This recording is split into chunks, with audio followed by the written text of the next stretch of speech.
Un cordial saludo a todos los oyentes de Radio María. Un día más, con la gracia del Señor, nos disponemos a realizar este programa radiofónico llamado Sexto Continente, que lunes y viernes de 8 a 9 de la mañana, una hora menos, en las Islas Canarias, realizamos aquí en directo en Radio María España. Y hoy, pues este programa se realiza un 30 de diciembre, al día siguiente de haber celebrado la solemnidad de la Sagrada Familia. Pero claro, ha sido una fecha emblemática para la Iglesia Católica, porque ayer todos los obispos del mundo, pues acudiendo a esa llamada que nos hizo el Santo Padre, cada uno en su diócesis hacía un acto litúrgico por el que en nuestras catedrales inaugurábamos el año jubilar de la esperanza, el año jubilar con motivo del 2025 aniversario del nacimiento de Jesús. Y bueno, yo aquí, en este arranque de este programa, os voy a hacer una propuesta de reasignar, de reutilizar, de rescatar, de hacer nuestro un término que el Papa pues acuñó en el año 2016, que fue el de misioneros de la misericordia. En aquel tiempo, entonces era el jubileo de la misericordia, el Papa acuñó ese término, misioneros de la misericordia, para pedir que hubiese sacerdotes católicos designados por el Papa para poder perdonar los pecados graves, ¿no? Las excomuniones y los pecados reservados al Papa. Y acuñó ese término, misioneros de la misericordia. Bueno, pues estamos en otro contexto, es el año jubilar de la esperanza, y yo propongo reutilizar aquel término, ¿no?, que ya se perdió un poco en la historia después de que terminó aquel año el jubileo de la misericordia. Propongo rescatarlo y reutilizarlo. Y que todos aquellos de vosotros, de nosotros, ¿no?, que nos sintamos llamados a vivir este jubileo, pues para pedir también por las almas del purgatorio, hacernos misioneros de la misericordia para que se derrame la gracia de Dios sobre las almas de nuestros fieles, de nuestros queridos antepasados difuntos, que están necesitados de una purificación para poder entrar a ver el rostro de Dios, ser misioneros de la misericordia, poder ganar durante este año jubilar muchas indulgencias plenarias y ofrecerlas por ellos, rescatar muchas almas del purgatorio. O sea, ser rescatadores, misioneros de la misericordia. Menuda propuesta, señores, ¿eh? Y además la Iglesia nos dice que podemos, durante este año jubilar, ganar una indulgencia plenaria. Y además incluso, hasta llegó a decir, como expliqué en el programa anterior, ha llegado a decir que incluso por alguna circunstancia en la que uno vaya 2 veces al día a una Eucaristía, podía ganar 2 indulgencias plenarias al día. A ver, misioneros de la misericordia. Esto es una obra de misericordia espiritual. Orar a Dios por los vivos y difuntos es maravilloso. Que el día de la Sagrada Familia se nos recordase a todos cómo mostraremos el agradecimiento a nuestros antepasados, cómo podemos pagarles por todo el bien que nos han hecho a los que nos han antecedido, pues ofreciendo este tesoro de la misericordia de Dios, convirtiéndonos en misioneros de la misericordia por las almas de nuestros antepasados difuntos y por las de todo el mundo, porque somos una gran familia, la Iglesia entera es una gran familia. Os propongo, pues, que todos nos sintamos llamados a convertirnos en misioneros de la misericordia. A por ello, venga, vamos a dejar el purgatorio vacío. Sexto Continente es un programa que tiene interacción con los que sois usuarios de redes sociales, en Instagram y en Twitter a través de la cuenta @obispo Munilla, en Facebook a través de la página que lleva mi nombre personal de José Ignacio Munilla. Los programas anteriores de Sexto Continente están a vuestra disposición, tanto en el podcast de Radio María como en las plataformas de iVoox, Spotify y también en el canal de YouTube En Ti Confío. En la página web multimedia en ticonfio.org, allí también se puede acceder a los programas de Sexto Continente anteriores, y además también se puede seguir en directo pues la emisión de hoy, que es a través del canal Twitch, que allí se puede seguir también por vídeo en directo desde enticonfio.org. Bueno, vamos a ver, hoy os voy a sorprender con el programa de hoy, ¿eh? Va a ser un poco sorpresa, porque bueno, generalmente este programa, como ya sabéis, lo suelo realizar yo pues en monólogo, pero hoy va a ser un diálogo. Hoy pues tenemos un invitado especial, y es que, bueno, pues ayer fue el día de la Sagrada Familia, pero antes de ayer fue el día de los Santos Inocentes. Y el Día de los Santos Inocentes tiene pues una evocación pues muy fuerte, porque allí en Belén, en el mismo momento en el que el Señor nacía, aconteció una masacre. Resulta que el rey Herodes, cruel donde los haya, egocéntrico, narcisista, pues un títere de Roma, pero bueno, él se creía que era alguien, ¿no? Pues pensando que ese niño que nacía le iba a robar su felicidad, su poder, ¿no? Pues entonces él decretó que los niños menores de 2 años fuesen exterminados.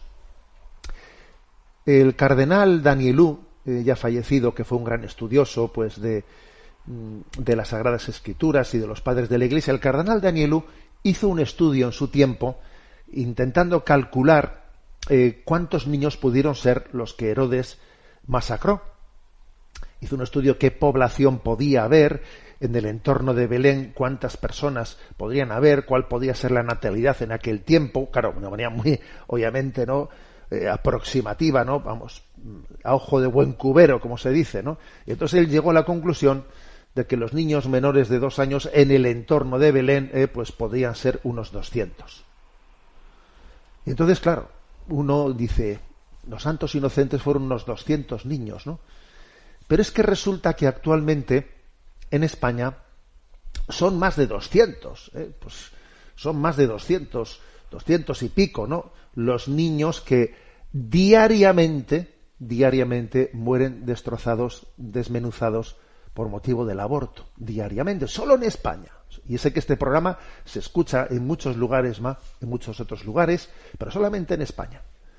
Entonces, claro, pues aquel drama, el drama de Herodes, continúa, ¿no?, continúa en nuestros días. Entonces ya es tradición que los grupos pro vida en este día hagan un signo especial, ¿no? Pues como un campanazo para despertar conciencias, porque lo que no puede ser es que eso esté aconteciendo y nosotros sigamos a lo nuestro como si no estuviese pasando nada, ¿eh?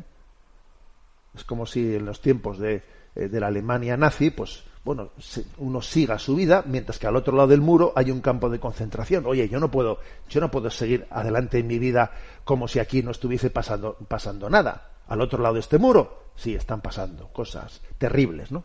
Entonces, pues muchas personas que se sienten con una llamada a defender la dignidad de la vida del no nacido, ¿no?, bueno, de la vida humana y sin más, ¿no?, pues han hecho de este día, el 28 de diciembre, pues una ocasión de dar una campanada para despertar pues conciencias dormidas, ¿no? Y uno de ellos es el doctor Jesús Poveda, que hoy va a estar con nosotros. Hoy, bueno, pues vamos a hacer el programa de Sexto Continente, pues convirtiéndolo en una entrevista con él. Y el doctor Jesús Poveda, pues ayer estaba pues en muchos medios de comunicación la noticia y la fotografía de cómo era detenido en las puertas de un abortorio de Madrid. Iba a decir clínica abortista, es que la palabra clínica aplicada a un abortorio me parece que es impropia. A la puerta de ese abortorio de Madrid llamado Dator, que posiblemente sea el abortorio en el que se destrozan más vidas en toda España. Se calcula que más de 10.000 vidas humanas son destrozadas en ese lugar tétrico. Pues el doctor Jesús Poveda lleva ya muchos años, ahora nos contará cuántos, pues haciendo un signo profético, porque es que, vamos a ver, todos los bautizados estamos llamados a ser profetas, y los profetas hacían signos fuertes, signos proféticos de anuncio y de denuncia. Era lo propio, ¿no?, de todo, y es lo propio de todos nosotros los que somos profetas. Es que un profeta tiene que dar una campanada, ¿eh? Entonces, bueno, pues don Jesús Poveda anualmente ha hecho ese signo, y además, bueno, pues en los últimos años hacer ese signo pues le ha costado pues ser anualmente detenido, llevado a los calabozos y bueno, pues con lo que eso supone. Pero bueno, pues es un testigo de decir, no nos podemos callar, mientras que acontezca algo terrible como esto. Entonces, como ya fue detenido el 28, el sábado, pero bueno, ya fue liberado al poco tiempo, y le he pedido, pues como somos viejos conocidos, Jesús y don Jesús Poveda y un servidor, somos viejos conocidos, le he pedido que esté con nosotros en este programa, y entonces pues vamos a tener un pequeño diálogo. Jesús, bienvenido, muy buenos días. Muy buenos días, encantado desde luego de estar aquí. Y sí, somos viejos conocidos porque nos conocemos ya desde el siglo pasado. Sí, teníamos más pelo los dos, sobre todo yo. Oye, voy a empezar por una pregunta así un poco, vamos a ver, que ayer comenzaba el año jubilar, y la Iglesia nos ofrece ganar las indulgencias, y tú has ganado la indulgencia en el primer año de este año jubilar, este año de la esperanza. ¿Has ganado la indulgencia o qué? Bueno, yo creo que sí, porque el que acompaña a los presos de alguna manera, ya en el año 16, que era el año de la misericordia, gané la indulgencia visitando a los presos y siendo yo mismo un preso más, porque decía el Santo Padre aquel año que el que atravesaba la puerta de un centro penitenciario o de un lugar de celdas, pues ya la ganaba. Yo la gané, y este año técnicamente he sido privado de libertad, pero cuando me dieron la libertad yo les dije, oye, yo libremente he estado dentro del calabozo, porque a veces es preferible estar libre espiritualmente y realmente que aparentemente libre en una sociedad donde estamos muy manipulados, ¿no? Yo creo que realmente la cuestión del aborto en España ha anestesiado la sociedad, y como decía Hannah Arendt con un pensamiento muy lúcido, pues hay una especie de la banalidad del mal, ¿no? La gente se ha acostumbrado, y estamos hablando de una cifra de 103.097 abortos al año. O sea, estamos acabando con ciudades enteras, ¿no? Yo, lógicamente, he seguido muy de cerca, incluso tuve la suerte de ir con casi un centenar de alumnos a La Dana a ayudar, donde han fallecido esos 250 personas y desaparecidos, pero es que, como acabas de decir anteriormente, cada día en España por el aborto se hacen 250 abortos, ¿no? Entonces sí que es una tragedia, sí que hay que hacer una denuncia, hay que dar campanazos, pero campanazos con más frecuencia. Sí que es cierto que el 28 de diciembre, que es el Día de los Inocentes, a mí se me ocurrió en el siglo pasado, que era entonces un estudiante de medicina, hacer algo, y se me ocurrió pues contratar camellos y caballos y hacer una manifestación por Madrid con el eslogan de Herodes mató menos niños, feliz Navidad, ¿no? Acabé en el calabozo más cercano de la Plaza de España porque no tenía autorización, no sabía yo que para montar en camello por Madrid había que pedir autorización, y desde entonces pues me di cuenta que el 28 de diciembre, Día de los Inocentes, pues es realmente un día muy propicio para una denuncia, porque hay una especial sensibilidad. Todo el mundo sabe que es el Día de los Inocentes, la gente lo suele unir con inocentadas, con bromas, pero yo, en un país donde hay 103.097 abortos al año, estoy para poca broma ese día, aunque me cueste la libertad, entre comillas, porque insisto que yo muchas veces dentro del calabozo me siento mucho más libre que dando clase o conduciendo la moto por la Castellana, ¿no? Bueno, lo de la moto por la Castellana, puedo decir que yo he ido de paquete en esa moto. Paquete de lujo. Yo he ido de paquete en esa moto conducida por Jesús Poveda, los dos con casco puesto, pena de fotografía que el diario nos sacamos.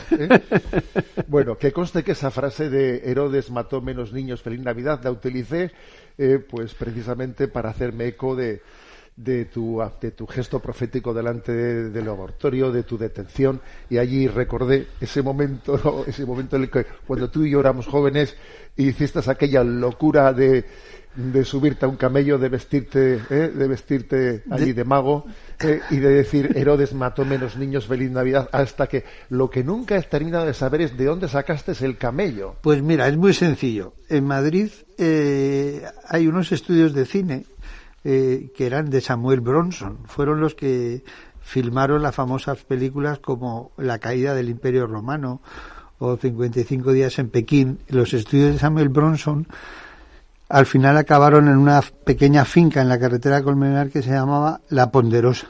Y en esa finca tienen todo tipo de materiales para películas. Y yo cuando fui a hablar con el dueño, que un tipo que se llamaba Fernando López, un personaje que tenía una carnicería en Madrid, en la Cava Vieja, de carne de caballo, y fui a alquilarle caballos y le dije, mira, necesitaría bastantes caballos para hacer una manifestación en Madrid. Y el tío textualmente me dijo, yo hasta 300 caballos respondo, porque él estaba acostumbrado a escenas de películas con 300 caballos. O sea, en España en los años 70, 80 se grababan muchas películas spaghetti western, de estas de Clint Eastwood y todo eso.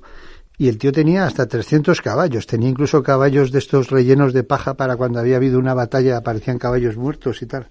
Y entonces yo le dije, necesito bastantes caballos, pensando en 10, y él me ofreció hasta 300. Yo con 10 caballos y un camello me conformé. Lo que sí que me dijo es que el camello era muy caro, porque el camello solo se lo alquilaban una vez al año, que era el día de los Reyes, ¿no? Y que había que darle de comer todos los días, y realmente el camello salía por un pico. Pero vamos, donde esté un camello por la calle Princesa, que se quite lo demás. Aquello sí que tuvo un impacto increíble, ¿no? Increíble. Acabamos en la casa del defensor del pueblo, que entonces era Joaquín Ruiz Jiménez, que estaba realmente asombrado de que hubieran llegado unos tíos vestidos de romanos, otros tíos disfrazados de Herodes. Y claro, cuando íbamos en el metro, que nos bajaron de los caballos, lógicamente en la Plaza de España, la cosa empezó en el Parque del Oeste, que es un parque que hay en Madrid. Subimos hasta Princesa y bajamos por Princesa desde el Corte Inglés hasta la Plaza de España. Ya en la Plaza de España fuimos ahí retenidos y detenidos y tal, pero yo al que iba de Herodes le dije, vete a ver al defensor del pueblo, y se fue en metro. Y entonces, claro, los niños no sabían si felicitarle porque era el rey mago o temerle porque era Herodes, ¿no? Una escena realmente curiosa.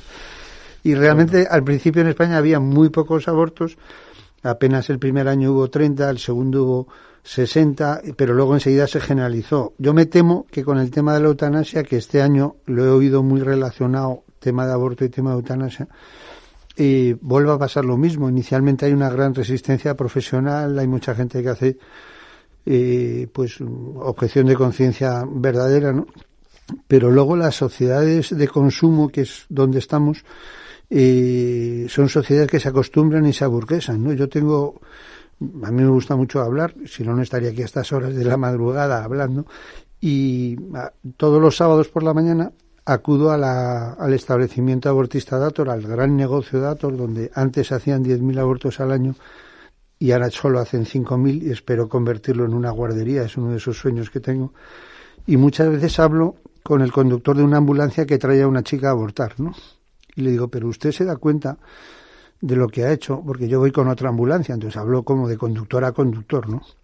¿Usted se da cuenta de lo que ha hecho? Y dice, no, si yo solo soy el conductor. Digo, ya, pero es que usted ha venido con una mujer embarazada y va a volver a donde usted viene, en ese caso venía de Toledo, con una mujer que ya no está embarazada. Ya, pero yo solo soy el conductor. Le digo, sí, pero es que si usted no la hubiera traído, usted no la devolvería. Y entonces le hago reflexionar sobre este tema que he dicho antes de la banalidad del mal, ¿no? Yo creo que en España se cae mucho en la banalidad del mal. La gente, sin darse cuenta, forma parte de la cadena de abortos, y si hubiera una conciencia, por eso me ha gustado mucho lo que has dicho del campanazo, ¿no? Una conciencia diciendo, oye, yo trabajo en una empresa de limpieza, pero mi empresa de limpieza no va a limpiar sitios donde se hacen abortos, ¿no? De hecho, en La Paz, en el Hospital de La Paz, hubo un momento en el cual se dejaron de hacer abortos porque las señoras de la limpieza se negaron a limpiar quirófanos donde se practicaran abortos. Entonces yo creo que si en España esa fe que tenemos, o sea, esa fe que hay, esa convicción de respeto a la vida. España es un país muy vital, ¿no? Y se da la enhorabuena cuando una mujer está embarazada, a la gente se le alienta, ¿no? Está bien visto tener un hijo, ¿no? Pero sorprendentemente hay una especie como de agujero negro con el tema del aborto, que es que la cifra de 103.097 abortos al año en España, yo la llevaba en la camiseta cuando me detuvieron este año, los policías que me detuvieron dijeron, pero esto no es posible, menuda sociedad estamos dejando, ¿no? Y yo les miraba diciendo, hombre, también ustedes la están dejando, me están deteniendo a mí, ¿no? Y uno que me vio con el con un parche que llevaba de haber hecho el Camino de Santiago, me dijo, pues yo también he hecho el Camino de Santiago. Y digo, no, sí, hay que hacer todo lo bueno, pero hay que evitar hacer lo malo. Entonces yo me gusta mucho eso que has dicho de anuncio y denuncia, ¿no? O sea, hay que denunciar que a veces tú en tu trabajo... Hace poco, mira, me llamaron de un laboratorio porque les habían ofrecido en la Dator hacerse cargo de los análisis de la Dator, hacerse cargo de los análisis tanto de sangre como de orina de la Dator, es ganar mucho dinero. Y ese hombre me llamó a mí y me dijo, oye, mira, me han ofrecido este trabajo, pero les voy a decir que nosotros no hacemos trabajos donde se hacen abortos. Y me dijo, hombre, ya era hora de que la gente coherente hiciera cosas coherentes, porque la gente muchas veces, como el conductor de esta ambulancia, ¿no? O como personas que van a recoger los residuos humanos en la Dator, que a mí me gusta también hablar con ellos. ¿Sabe usted lo que está haciendo? Sí, mi trabajo. Pero ¿sabe cuál es su trabajo? Porque yo creo que a veces no nos damos cuenta de que si formamos parte de una cadena de muerte, ¿no? O sea, si la cadena del aborto se parara por la conciencia desde el mismo señor que tiene alquilado el edificio, o sea, tú tienes derecho de admisión de alquiler, ¿no? Tú no quieres que en tu casa se haga eso. Pero, bueno, tengo que pagar... me decía una trabajadora social que trabajó en este establecimiento hace unos años, oye, pero ¿tú cómo es que haces aborto? Y digo, no, es que me he separado de mi marido, tengo que pagar la casa, tengo que pagar el colegio del niño y tal. Voy a estar trabajando un año y ya después ya dejaré de trabajar, ¿no?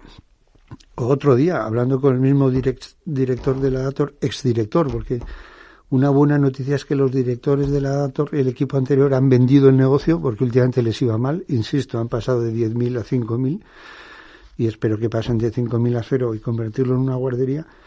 Un día hablando con él le decía, oye, me asombra, una conversación de médico a médico, que tú siendo médico hagas los abortos que hacéis, ¿no? Y él me dijo, yo me asombro de lo que soy capaz de hacer por dinero. Y me explicó, yo en la Dator gano dinero por cada aborto que hago, por el convenio que tengo con la Comunidad de Madrid y por el manejo de los residuos embrionarios. Y entonces, claro, te echas a temblar, ¿no? Lo que se llama un hombre sin escrúpulos. Esto que decías antes del cruel rey Herodes que decretó que fueran masacrados, pues con las legislaciones actuales, pues son masacrados estos 250 niños al día.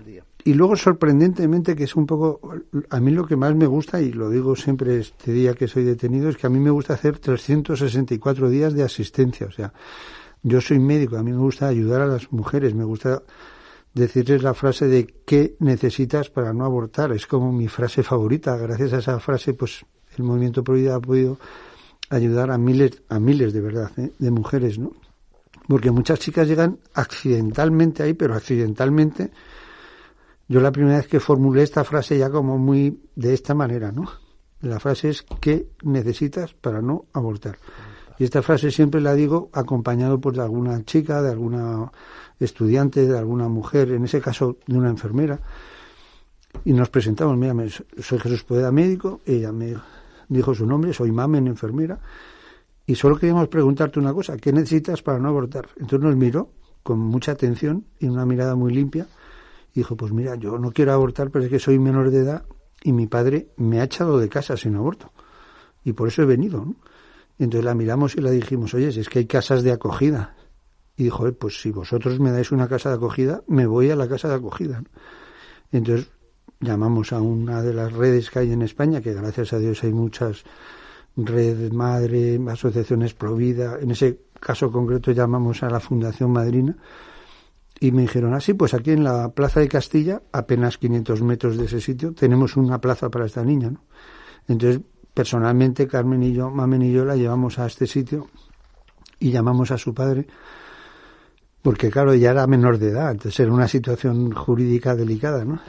Y llamé a su padre, puse voz un poco así hueca, que de vez en cuando hay que poner, y le dije, mire, soy el doctor Poveda y tengo que comentarle algo que ha pasado esta mañana con su hija cuando ha ido a abortar al establecimiento Dator. Y de pronto se le escapó un quejido al padre, no me diga, y tal. Y le digo, no, sí, lo que le voy a decir es que su hija está en una casa de acogida porque ella realmente no quiere abortar, se ha visto empujada por usted y ella va a seguir adelante. Es una casa acogida con un convenio con la Comunidad de Madrid, está en tal dirección, este es su teléfono.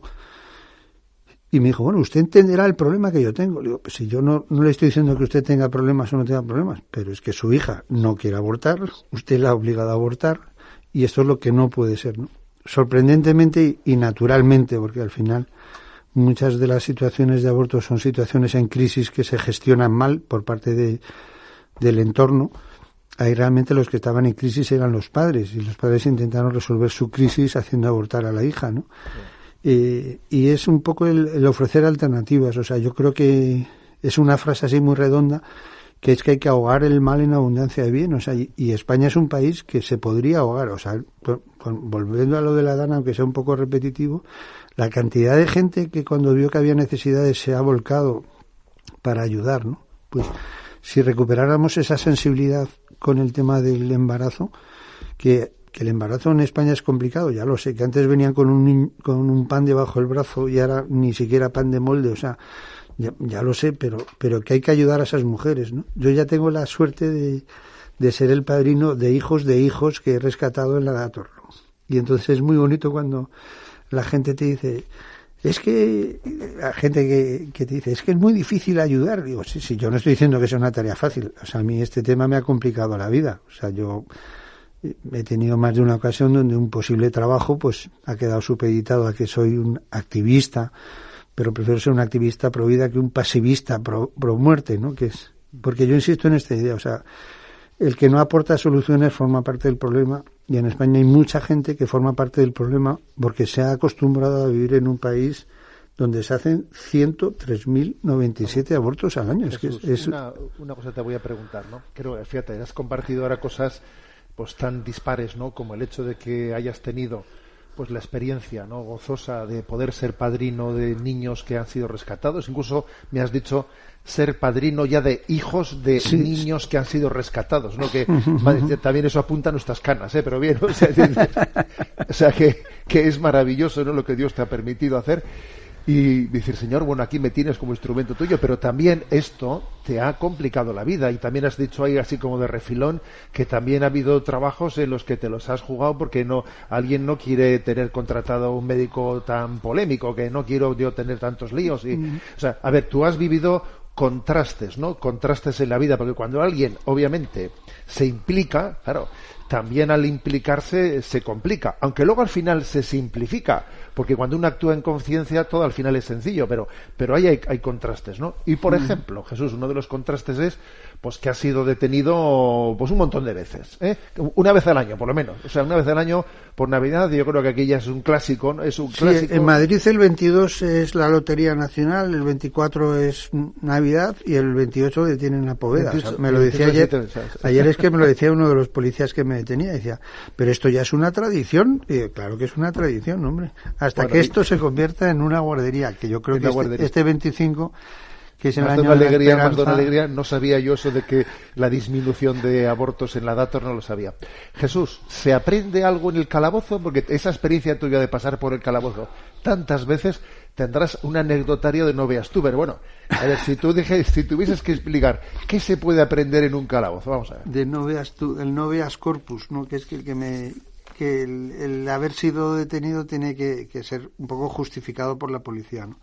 La policía justifica mi detención por resistencia y desobediencia. Tengo que decir que es verdad que mi madre ya de pequeño me decía que era muy desobediente y los policías me dicen, por favor, levántese, que no puede usted estar sentado aquí delante de este establecimiento donde se hacen abortos. Le digo, mire, hoy no me voy a levantar, pero levántese, que sabemos que usted no es un delincuente. Si es que hoy no me voy a levantar, es que si no se levanta usted, le vamos a levantar nosotros, ustedes, y siempre les digo lo mismo.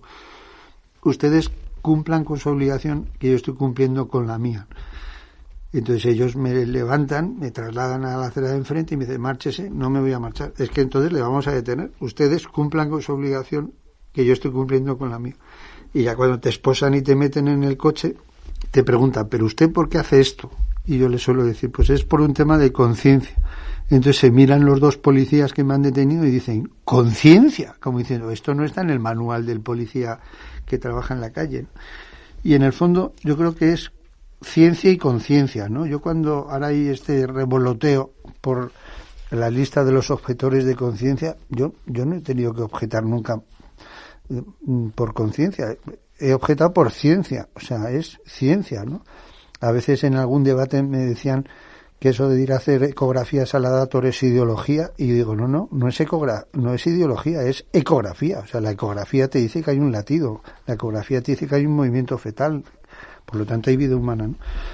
Entonces, ¿qué aprendes cuando entras en un calabozo?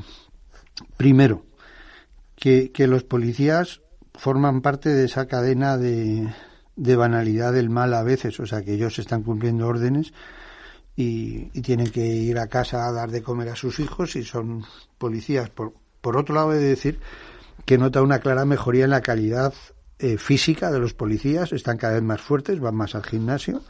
Tengo que decir que están cada vez mejor pagados, porque según me llevaban al complejo policial de Moratalaz, uno hablaba con el otro de invertir en oro, que es un valor seguro, porque como están las cosas en España es mejor invertir en oro, cosa que te asombra.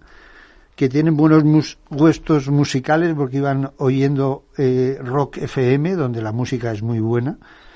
Y luego lo que sí que tengo que decir es que una vez que estás en el calabozo, pues te das cuenta que compartes con una radiografía española singular. Por un lado, ellos primero cuando te detienen te esposan y te suelen esposar poniéndote los brazos en la espalda.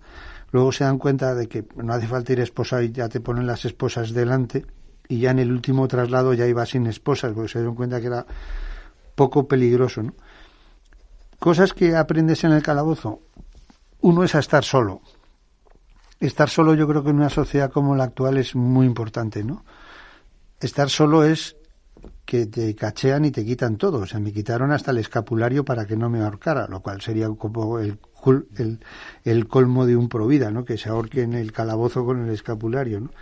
Te quitan el anillo si lo llevas, te quitan el cinturón, por supuesto, te quitan la cinta de la sudadera si es que llevas sudadera, te quitan los cordones de las zapatillas si es que llevas zapatillas, pensando que te vas a autolesionar, te quitan las monedas para que no te las traguen y no te tengan que llevar al hospital, te lo quitan todo, y ese desprendimiento yo siempre lo he tomado como ese desprendimiento, esa frase que dice el Papa con tanto acierto de que en los funerales nunca hay un camión de mudanzas detrás, ¿no? Entonces, primero, desprendimiento.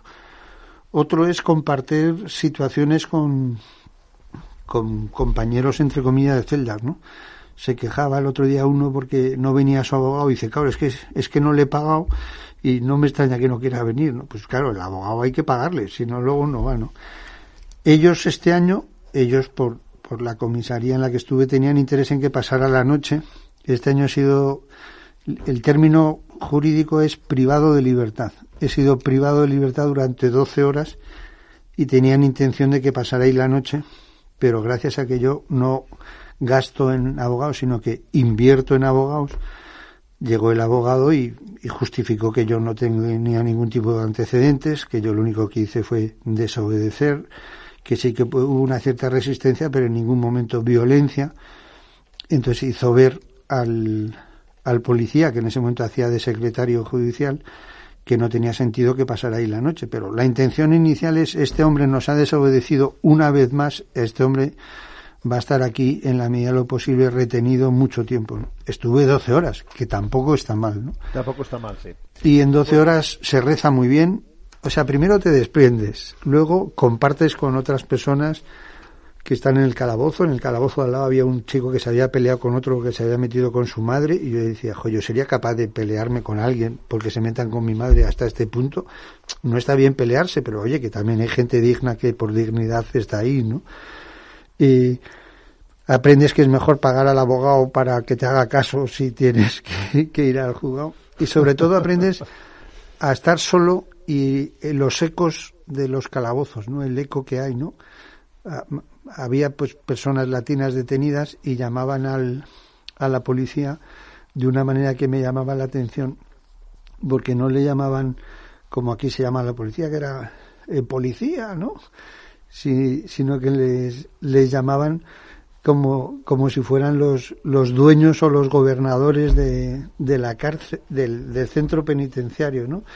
Le llamaban licenciado, agente, o sea, de unas maneras un poco distintas. En España es policía, ¿no? Y acuden, pues porque a lo mejor pues tienes diabetes y no te has traído la insulina, y era un poco curioso las distintas denominaciones, ¿no? Pero el eco este año, se ha aprendido algo, ha sido como el eco y la soledad, porque 12 horas son muchas horas solos, aunque por otro lado, para una persona como yo, estar sin el móvil, estar sin que nadie te moleste 12 horas, para mí fue un momento muy muy gratificante, ¿no? Solo pregunté la hora para rezar el Ángelus y rezarlo en torno a las 12, que me parecía muy importante un sábado rezar el Ángelus a las 12. Bueno, has tenido tu retiro navideño, entonces. Eso es, sí. Me has hecho recordar en alguno de los momentos en los que has dicho que en una ocasión, en una entrevista en la que estaba un periodista, me preguntó: ¿por qué es usted tan beligerante con el tema del aborto? Y yo le dije: hombre, mire, es fundamentalmente también por motivos personales. Y él me dijo, se sorprendió, dijo: bueno, y se podría saber qué motivos personales son esos, ¿no?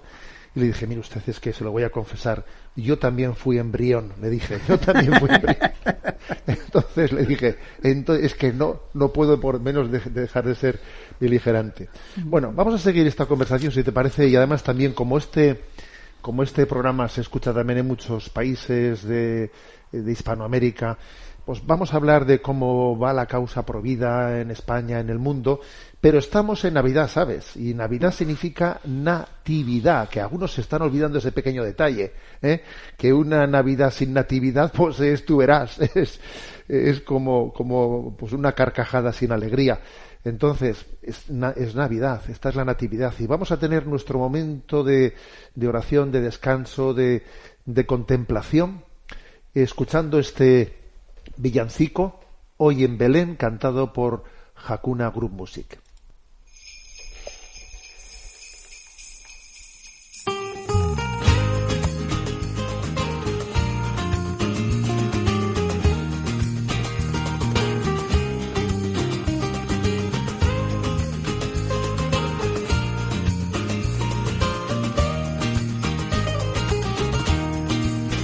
Algo ha pasado, no nos hemos enterado. Acaba el año, volvemos a empezar. No soy consciente, apenas me he parado. Tanto ajetreo nos ha vuelto a cegar.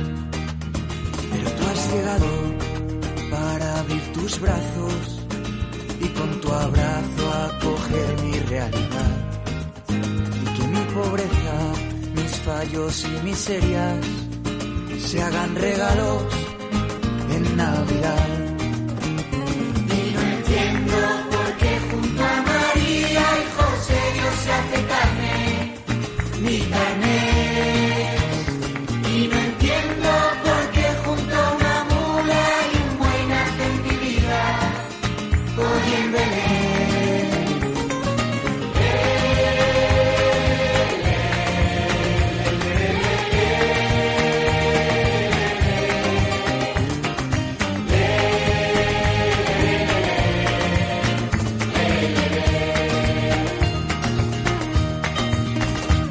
Ya estabas, nos lo habían anunciado en los portales de nuestra ciudad.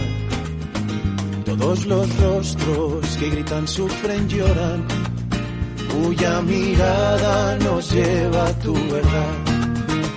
Algo ha pasado, mi vida se ha llenado, vuelvo a ser niño si me dejo llevar. Porque confío en que vamos de la mano a vivir una eterna Navidad. Y no entiendo por qué junto a María y José Dios se hace carne, mi carne. Y no entiendo por qué junto a una mula y un buey nace en mi vida, hoy en Belén. Continuamos en esta edición de Sexto Continente, en este que será el último programa de este año 2024. Y bueno, y vamos a decir que estamos plenamente ya introducidos en la campaña de Navidad, en los últimos días, ¿no?, de este año 2024, de la campaña de Navidad para el sostenimiento de Radio María. Y entonces os quiero a todos animar a que no dejemos de hacer nuestra contribución, cada uno desde donde está, desde sus posibilidades, porque esta Radio María es posible, pues porque tiene otro modelo completamente distinto. O sea, esto sí que es una objeción a la totalidad. Me refiero de forma de vivir. Aquí no hay publicidad, aquí no, sencillamente las cosas se hacen voluntariamente. Esto es otra historia. Esto es otra historia completamente distinta, que en el fondo nos permite tener la libertad de los hijos de Dios, porque si no hiciésemos las cosas de esta manera, si nuestros ingresos no fuesen por puro donativo, por puro contribución voluntaria, entonces os aseguro que esta libertad de los hijos de Dios que tenemos no la podríamos tener. Entonces, para poder evangelizar necesitamos esa libertad de los hijos de Dios. Y entonces te animo a que cojas y digas, venga, yo también hago mi contribución para que Radio María siga adelante su curso. Estamos con los 25 años de Radio María en España. Esto es un milagro, señores. Yo soy testigo de que aquí ha habido muchísimas conversiones a través de Radio María. Me pondría a contar casos concretos y se te saltan las lágrimas de cómo Dios se ha servido de esa carambola de las ondas de una radio que se mete en tu coche, que se mete en tu vida. Luego, venga, vamos a todos a contribuir y os animo a que lo podamos hacer ya, llamando al teléfono 91 822 8010, 91 822 8010. También si entráis en la página web de Radio María en España, allí veréis en la campaña de Navidad otras muchas formas de poder hacer el donativo. Bueno, pues con muchos sistemas, ¿no?, actuales que existen para poder hacerlo, pero igual el más personal pues es este, ¿no? Y hay gente atendiendo el teléfono 91 822 8010. Y estamos en esta oportunidad pues con don Jesús Poveda, doctor Jesús Poveda, pues que es un viejo conocido. Dios le ha dado una vocación especial, ¿no?, en medio de esta crisis de valores de Occidente, en los que yo estoy seguro que llegará un día en el que se diga, oye, como ahora por ejemplo digamos, oye, hubo un tiempo en el que hubo esclavos en el mundo y asumíamos que la esclavitud era una cosa que convivía con nosotros, ¿no? ¿Y cómo es posible que hubiese un apagón ético, un eclipse de la razón, para asumir que la esclavitud, pues eso, fuese de recibo, ¿no? Yo confío en que llegue un día en que se diga, oye, ¿cómo era posible que hubo unos siglos ahí, ¿no?, el siglo XX, el siglo XXI, en el que el aborto convivía como si tal cosa, ¿no?, como si fuese un progreso, ¿no?, un signo del progresismo? ¿Qué pasa? ¿Que hubo un eclipse de la razón? Yo creo que llegará ese momento en el que se mire para atrás con perplejidad. Estoy convencido de ello, realmente sí. Estoy convencido. O sea, yo uno de los argumentos que utilizo mucho es cuando la gente entra en una dinámica del aborto y es un derecho. Digo, espérate un momento, o sea, párate, o sea, intenta no dejarte arrastrar por las corrientes de opinión. O sea, tú piensas que si tú el día 25 de marzo estás celebrando la Anunciación, la Encarnación, el día 25 de diciembre estás celebrando la Navidad, algo pasa en esos 9 meses, que es el desarrollo embrionario de un ser que en el aspecto humano tiene ese desarrollo, ¿no? Ese argumento que usaste contra el periodista diciendo es que yo también he sido embrión, ¿no? Y entonces nada justifica acabar con la vida de un inocente. Yo es que esa frase de Juan Pablo II me resuena tanto. Tuve la suerte de escucharla en la castellana en el año 82 cuando vino a España, ¿no? Nada justifica la muerte de un inocente, y es un inocente, ¿no? Que luego empezamos a decir que es la violación, y yo siempre digo que no se puede sumar a una violencia otra violencia, que es la malformación. Pues todos tenemos alguna malformación, que el riesgo, hombre, los médicos siempre intentamos ayudar a los dos pacientes, ¿no?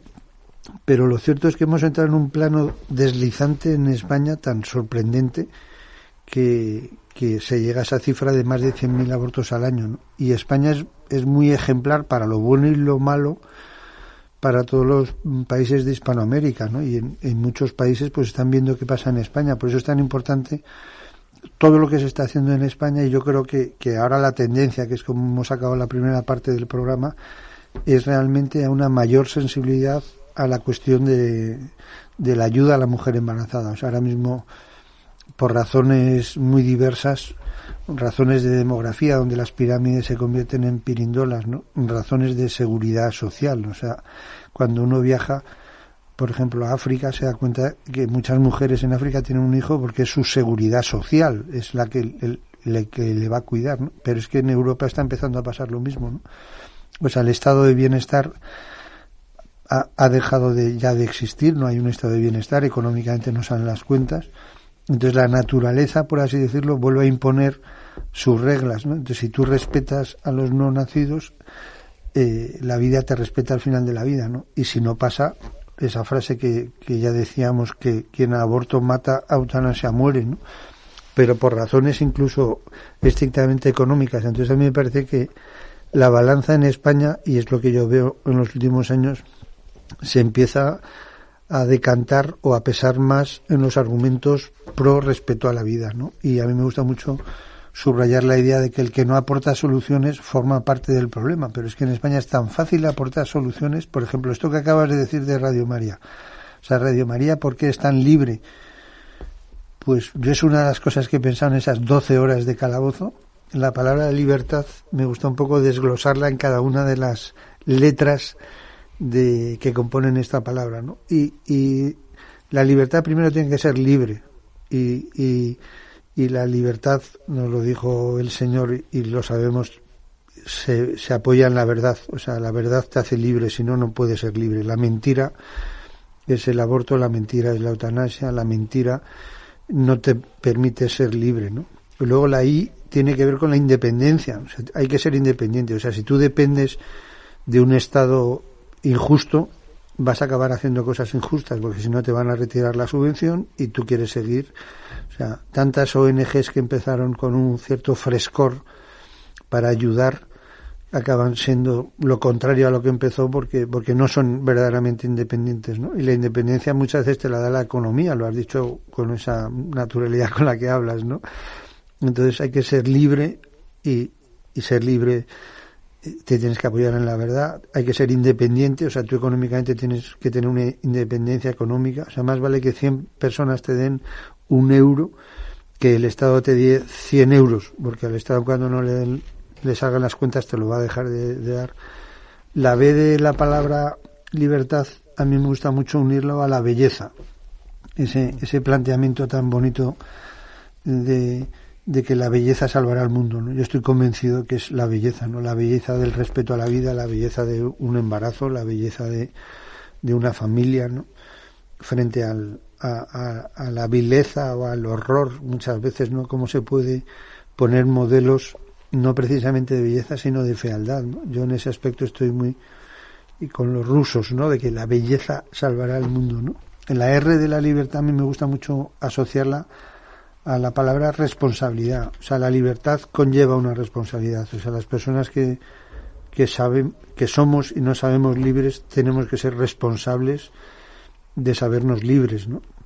Y no podemos ir por donde van todos, o por lo que todo el mundo hace, o porque la moda, tal, ¿no? Hay que ser responsable, y ser responsable, como su propio nombre indica, es responder a lo que está pasando, ¿no?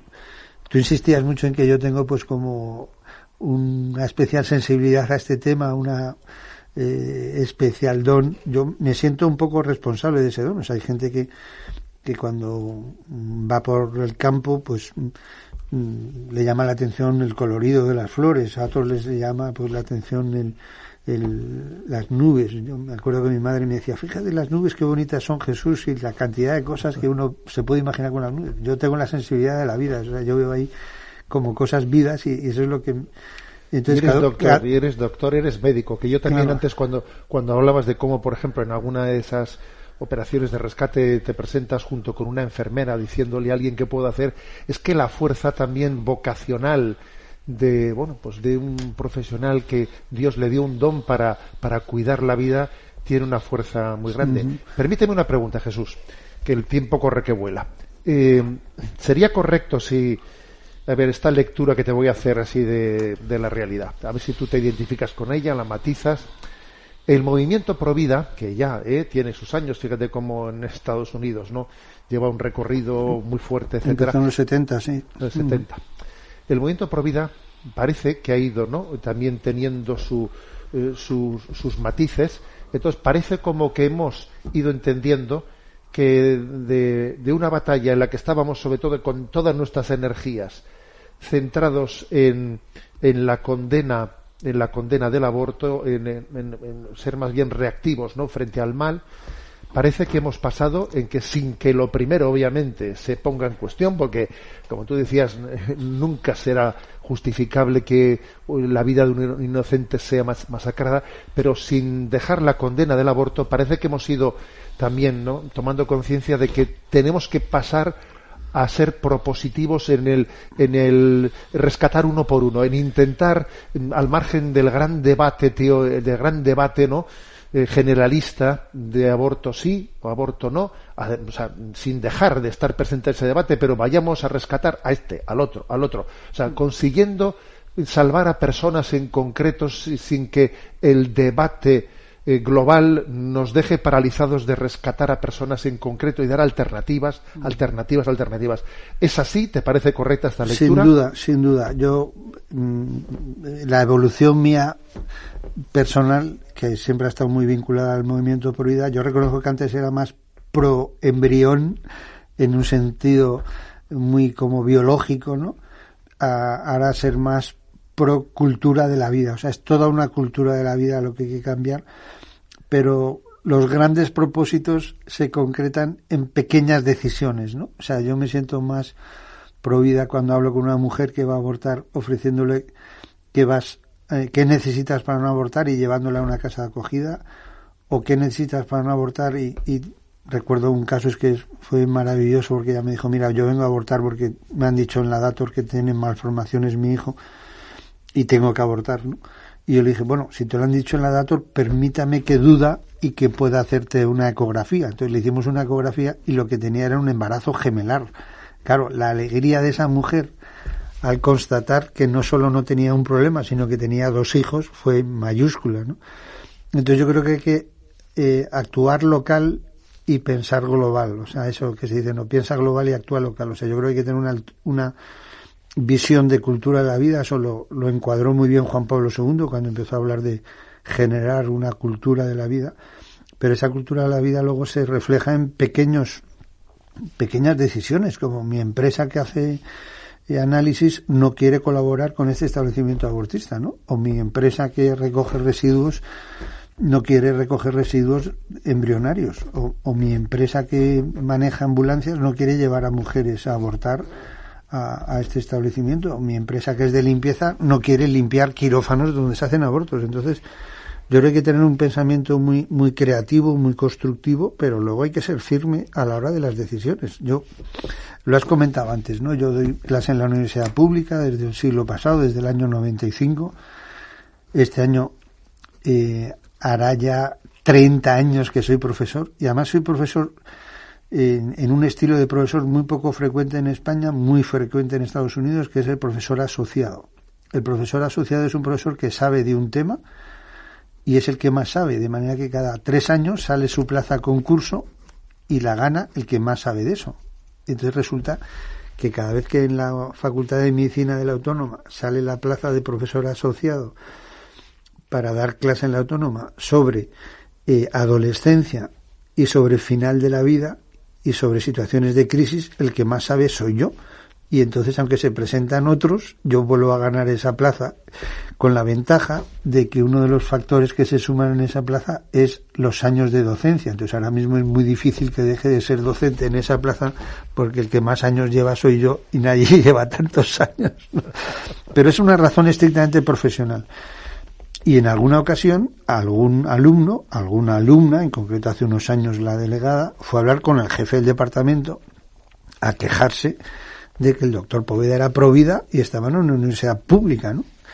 Y él le dijo, ya, pero es que dando clases es el mejor, porque él sabe mucho de lo que explica. Él sabe mucho de adolescencia y él sabe mucho de final de la vida. Yo hice la tesis doctoral en el Hospital de la Paz, en el servicio de oncología, y la frase que concluía mi tesis doctoral, que era sobre información al final de la vida, es cambiar ese viejo concepto que tú y yo conocíamos, porque es del siglo pasado, que era la mentira piadosa al final de la vida, por otro concepto mucho más éticamente fuerte, que es el de verdad soportable, ¿no? Entonces, pues gracias a esa tesis doctoral, pues yo soy doctor. Gracias a que soy doctor puedo opositar a ser profesor, y gracias a que soy un buen profesor, pues me mantengo en la pública desde el siglo pasado.